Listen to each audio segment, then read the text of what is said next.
तो क्या हेल में जाना एक पनिशमेंट नहीं बल्कि फ्रीडम मिलना है? एंड क्या सेटन एक्चुअली में एक विलन नहीं बल्कि एक हीरो है? इन्हीं क्वेश्चन का आंसर ढूंढते ढूंढते हमने शुरू किया था पैराडाइज लॉस्ट का book 1 bye John Milton. And आज की वीडियो में हम उसे आगे कंप्लीट करेंगे। तो hello everyone, welcome back to the literature guide. And अब हम शुरू करेंगे लाइन 178 से 375 तक। तो अब क्या होता है, अब आगे जाके जो एंजल्स होते हैं वो सारे एक बार आगे आते हैं। जो ग्लोरियस एंजल थे एक टाइम पे, अब वो फॉलन हो चुके हैं, उन्हें हेवन से निकाल दिया गया है, हेल में फेंक दिया गया है। एंड अब उनका एक ही काम है जो उन्होंने डिसाइड किया है, वो है ह्यूमंस को मिसलीड करना, मतलब फॉल्स रिलीजन बनाना, भगवान से भटकाना। एंड जो लोग उसके बाद भी भगवान को असली में मन से उनकी पूजा करते हैं, उन्हें देखते हैं, उन लोगों को करप्ट करना।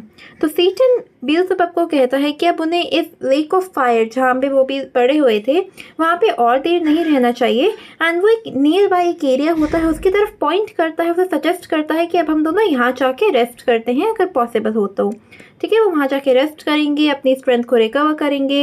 एंड अगर उनके पास अब कोई होप नहीं भी रहता है तो उसके बाद भी उन्हें करेज लेना चाहिए। ठीक है, उन्हें ब्रेव बनना चाहिए, कंटिन्यू करनी चाहिए अपने ईविल प्लान भगवान के अगेंस्ट। ठीक है, अब इवन तो उनके पास उतनी एनर्जी नहीं है, उन्हें रेस्ट करके अपनी स्ट्रेंथ ला के थोड़ा ब्रेव बन के अपनी जो प्लानिंग है वो कंटिन्यू करनी चाहिए। तो इसके बाद सेटन जो है वो बर्निंग लेक से राइज करता है। उसकी बहुत बड़ी बॉडी को काफ़ी अलग अलग कंपैरिजन से डिस्क्राइब किया गया है, जैसे जायंट या फिर मॉन्स्टर लाइक द टाइटन्स या लेवाइथन। टाइटन्स हमने अटैक ऑन टाइटन में देखे हैं कितने बड़े होते हैं, उनसे भी बड़े। एंड लेवाइथन हमारे कुछ टाइम पहले इंस्टाग्राम पे काफ़ी पॉपुलर हुआ था कि लेवाइथन वापस आ रहा है जैसे जैसे दुनिया ख़त्म हो रही है। तो उन चीज़ों, उन मॉन्स्टर का डिस्क्रिप्शन देख के हमें सेटन का साइज़ डिस्क्राइब किया गया है यहाँ पे। However it is also made clear कि वो ये जो अभी अपनी लेक से उठा है वो क्यों उठ पाया है, क्योंकि भगवान ने उसे अलाउ किया है। So even in rebellion, even though वो अभी भगवान के अगेंस्ट प्लान कर रहा है, रेबेलियन कर रहा है, सेटन अभी भी भगवान के अंदर है, लाइक भगवान के कंट्रोल के अंदर है। तो सेटन जो है वो उड़ता है, वो बर्निंग एयर एंड लैंड से उड़ता है एंड सॉलिड ग्राउंड पे लैंड करता है। तो वहाँ पे वो जो ग्राउंड होता है वो भी फायर का बना होता है, एकदम ऐसा वॉल्केनिक सरफेस, जैसे माउंट एटना। ठीक है, काफ़ी वॉल्केनिक सरफेस था। एंड जो सेटन होता है एंड बेलज़ेबुब होते हैं वो काफ़ी प्राउड फील करते हैं कि उन्होंने लेक को एस्केप कर लिया है। अब उन्हें यही डिल्यूजन में रहते हैं, यही लगता है उन्हें कि जो उन्होंने एस्केप किया है वो उनकी पावर के थ्रू हुआ है, ना कि भगवान की वजह से। तो सेटन फिर उसके बाद एक काफ़ी पावरफुल स्पीच देता है। वो क्वेश्चन करता है कि जो अब ये अजीब सी टेरेबल जगह है, क्या ये अब उनका नया घर बन गया है इंस्टेड ऑफ हेवन। तो वो डिक्लेयर करता है कि जो भी हो, भगवान से दूर रहना, जितना दूर रह सकते हैं उतना ही बेटर है। एंड वो भगवान को एक टायरेंट भी कहता है, क्योंकि उसे भगवान के जो पावर डिस्ट्रीब्यूशन का सिस्टम था, जैसे वो काम ऑपरेट करते थे, वो उसे अच्छा नहीं लगता था। तो फिर वो क्लेम करता है कि उसका माइंड इतना पावरफुल है कि वो हेल को भी हेवन की तरह, मतलब नर्क को स्वर्ग की तरह फील करा सकता है। एंड उसके बाद वो अपनी फेमस लाइन कहता है कि एक हेल में रूल करना बहुत बेटर है हेवन में एक सर्वेंट बन के रहने से। एंड यही डिसाइड करता है कि उन सबको, बाकी सारे फॉलन एंजल्स को भी यहीं गैदर कर लेना चाहिए। तो जो बेलज़ेबुब होता है वो उससे एग्री करता है एंड सेटन की लीडरशिप को प्रेज करता है। ये भी कहता है कि जो सेटन की आवाज़ है वो काफ़ी डिफीटेड एंजल्स, जो उनके साथ डिफीटेड एंजल्स थे, उन्हें इंस्पायर कर सकता है। देन जो सेटन होता है वो आगे मूव करता है अपनी ह्यूज शील्ड एंड स्पेयर के साथ, मतलब शील्ड होती है एंड स्पेयर अटैक करने के लिए। ये जो ऑब्जेक्ट्स हैं ये कंपेयर किया गया है जो गैलीलियो गलीली ने शो देखा था। तो फिर आके डिस्पाइट द बर्निंग हीट, अभी जो हेल में है वो वहाँ पे बहुत गर्मी हो गई क्योंकि फायर हो रहा है हर जगह पे। तो सेटन हेल के अक्रॉस चलता है एंड वहाँ के शोर पे रीच करता है। फ्रॉम देयर वो वहाँ पे जाके सारे फॉलन एंजल्स जो उसके साथ होते हैं उन्हें बहुत ज़ोर से आवाज़ लगाता है, उन्हें बुलाता है, जो इधर उधर लेक में स्कैटर होते हैं जैसे पेड़ के पत्ते हों किसी ऑटम के टाइम पे। ठीक है, तो एक डिफीटेड आर्मी की तरह जो उनके एंजल्स पड़े होते हैं उन सबको आवाज़ लगाता है। एंड देन वो अपनी स्पीच शुरू करता है। और स्पीच में वो सेटन उन्हें बोलता है, उन्हें क्रिटिसाइज़ करता है कि तुम कैसे लावारिस पड़े हुए हो, इनएक्टिव हो गए हो। एंड फिर वो क्वेश्चन करता है कि इतने में ही तुम लोगों ने डिफीट एक्सेप्ट कर लिया। तो मतलब एक टिपिकल स्पीच जो हारने के बाद एक कोई लीडर देता है। एंड फिर उन्हें वार्न करता है कि भगवान फिर से उन पर अटैक कर सकता है, तो इसीलिए उन्हें जल्दी से उठ जाना चाहिए एंड अपना स्ट्रगल जो उनका प्लान है वो कंटिन्यू करना चाहिए। तो इसके बाद बाकी फॉलन एंजल्स को शर्म आ जाता है एंड वो राइज करते हैं, मतलब वो उठ जाते हैं like a swarm of locust. ठीक है, वो फिल एयर को फिल कर देते हैं एंड एकदम लार्ज नंबर में गैदर होके, जैसे सेटन एक मिलिट्री लीडर हो। ठीक है, उसे सल्तन से कंपेयर किया गया है यहाँ पे सेटन को। तो वो अपनी आर्मी को लेता है, उन्हें खड़ा करता है एंड उसके बाद finally the leaders of the fallen angel. तो जैसे सेटन तो मेन लीडर था, ठीक है, अब सेटन के अंदर भी जो कमांडर टाइप होते हैं ना, वो सारे आगे आते हैं। अब पहले सेटन है, फिर वो कमांडर्स हैं एंड उसके बाद बाकी के फॉलन एंजल्स, मतलब रेस्ट ऑफ द आर्मी है। तो फिर जो बाकी लीडर्स होते हैं वो आगे आते हैं, जो एक टाइम पे बहुत ग्लोरियस थे हेवन में, बट अब वो फॉलन हो चुके हैं एंड इन द फ्यूचर उनका रोल यही है कि वो जाके ह्यूमन को मिसलीड करेंगे, फॉल्स रिलीजन बनाएंगे एंड जो लोग सच्चे मन से भगवान को वर्शिप करते हैं उन लोगों को करप्ट करेंगे। तो वेरी सिंपल अंडरस्टैंडिंग, ये पार्ट शो करता है Satan rising and showing strength, उसकी famous speech about hell and freedom and gathering and organising the fallen angel, कैसे वो उन्हें गैदर करता है, ऑर्गेनाइज करता है, राइज कराता है and beginning of a new plan against God. तो अगर हम लाइन बाय लाइन देखा जाए इसे तो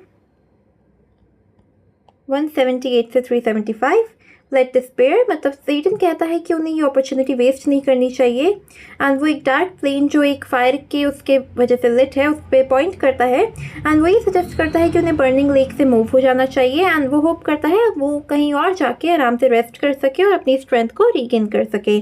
देन वो अर्ज करता है बीस सबको कि वो अपना प्लान प्लान करना शुरू कर दे, अपना रिवेंज प्लान करना शुरू करे अगेंस्ट देयर एनिमी जो कि है गॉड। एंड उसके बाद वो कहता है कि अपनी सफरिंग को ओवरकम करो एंड इवन दो होप चली गई है उन्हें करेज से काम लेना चाहिए एंड इविल को स्प्रेड करते रहना चाहिए। तो लाइन 192 से 195 10 लार्ज, तो जब वो बीजलबब से फिनिश करता है अपनी बात कहना, उसका हेड जो होता है वो फायर के ऊपर से राइज करता है, उसकी आइज़ बहुत ब्राइटली शाइन करती है एंड उसकी बहुत बड़ी बॉडी जिसे हम लोगों ने टाइटन एंड लेवाइथन से कंपेयर किया था वो राइज करती है, वो फ्लोट करती है बर्निंग लेक पे। देन ले फ्लोटिंग साइज, तो सेटन का डिस्क्राइब हमें जैसे बताया है बहुत बड़ा है और उसे काफ़ी जाइंट मिथिकल फिगर से कंपेयर किया गया है, जैसे कि टाइटेनियन जो कि टाइटन्स हो गए, जाइंट बींग्स जिन्होंने गॉड को चैलेंज किया था, जो मतलब जुपिटर से भी उसे कंपेयर किया था, ठीक है, जिसने काफ़ी अर्लियर रूलर्स को डिफीट किया था, मतलब इससे हमें रेबेलियन एंड डिफीट का आइडिया शो हो रहा है। उसके बाद हमें ब्रायोरस और टाइफून, मतलब एक बहुत मॉन्स्ट्रस जाइंट होते थे, उनसे अगेन कंपेयर किया है एंड लास्ट में लेवाइथन। तो सेटन को ह्यूज सी मॉन्स्टर जो थोड़ा ड्रैगन टाइप सी मॉन्स्टर लगता है उससे कंपेयर किया है, showing his massive size and power. Then क्रिएटेडली, मतलब ये सारे एग्जाम्पल शो किए हैं उन रेबल्स के जो फेल हो गए थे, बिल्कुल सेटन की तरह स्ट्रॉन्ग थे बट फिर भी फेल हो गए। देन चेंज हेवन, सेटन जो था वो भगवान की परमिशन के बिना राइज कर नहीं सकता था, तो ये हमें शो करता है कि इवन उसने राइज करा, उसको लगता है कि उसने अपने करेज की वजह से राइज किया, उसके बाद भी वो भगवान के कंट्रोल के अंदर ही था क्योंकि उसने राइज ही इसलिए किया क्योंकि भगवान ने उसे अलाउ किया। देन लेफ्ट बोर्ड, तो गॉड अलाउ करता है सेटन को टू एक्ट फ्रीली ताकि वो और ईविल कमिट कर सके and his evil unknowingly creates good for human, तो उसे लगता है वो ईविल क्रिएट कर रहा है बट वन वे और अनदर जो भी वो बुरी चीज़ें कर रहा है वो ह्यूमन के लिए बेनिफिट ही कर रही है। देन लाइन 221 से 227 फोर्थ फिट ड्राई लैंड, तो सेटन क्या करता है वो अगेन लेक ऑफ फायर से राइज करता है, पीछे एक बहुत अपने प्रिंट छोड़ देता है। देन वो अपने विंग्स को स्प्रेड करता है और वो उड़ जाता है तब जब तक वो सॉलिड ग्राउंड रीच नहीं करता।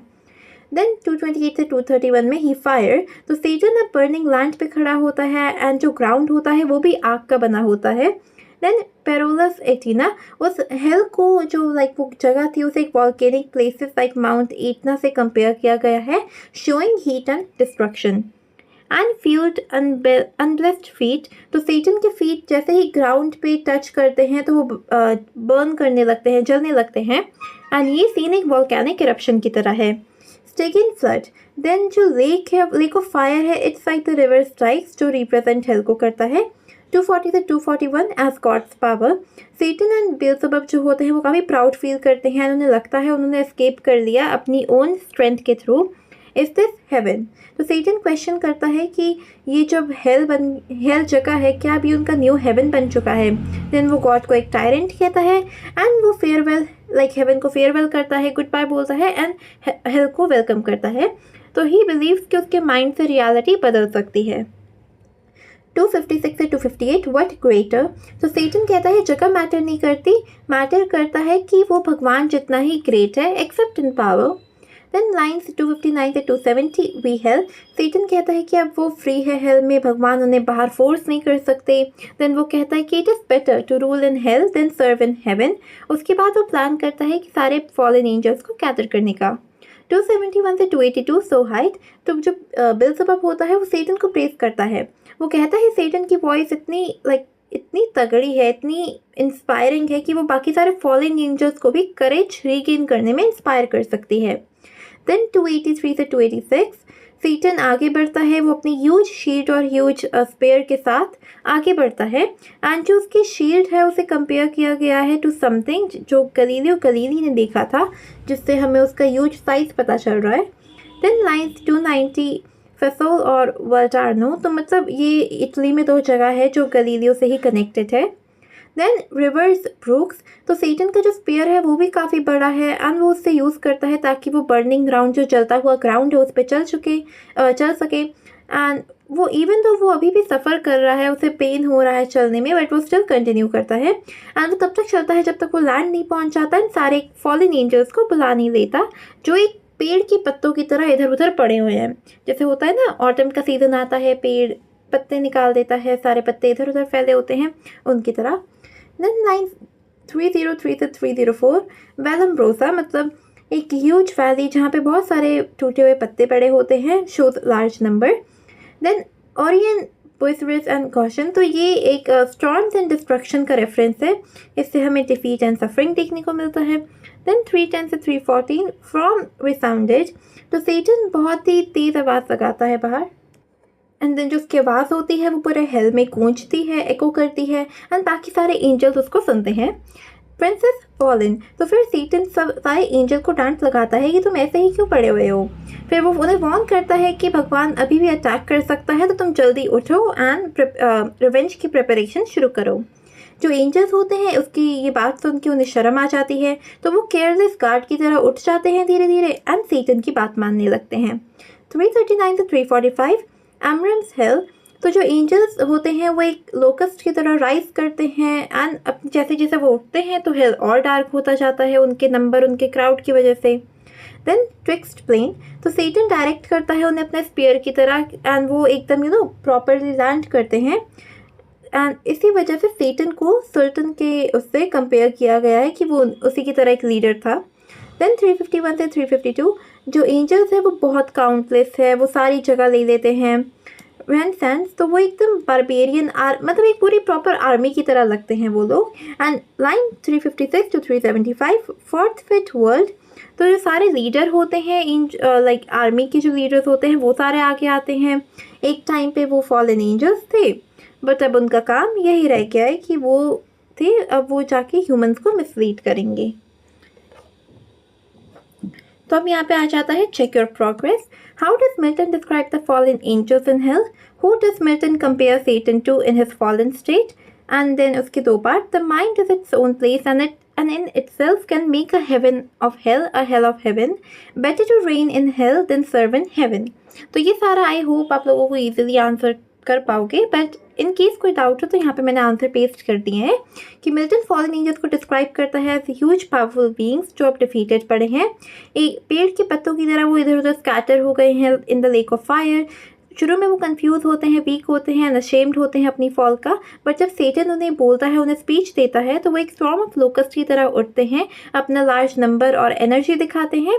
Then like a organised military force वो डिसिप्लिन दिखा के वॉर के लिए प्रिपेयर करते हैं and though fallen they still retain strength, courage and grandeur. उसके बाद overall they are fallen but still majestic and powerful, capable of rebellion. Then जो सेटन है उसे मिल्टन है वो सेटन को कंपेयर करता है पावरफुल एंड रेबेलियस फिगर से, जैसे टाइटन, ब्रायरियस और टाइफून, लेवाइथन, ठीक है, इनसे कंपेयर करता है।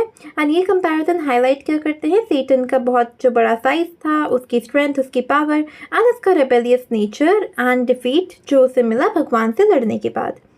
Then the mind is its own place वाला जो लाइन है उसे एक्सप्लेन करना है।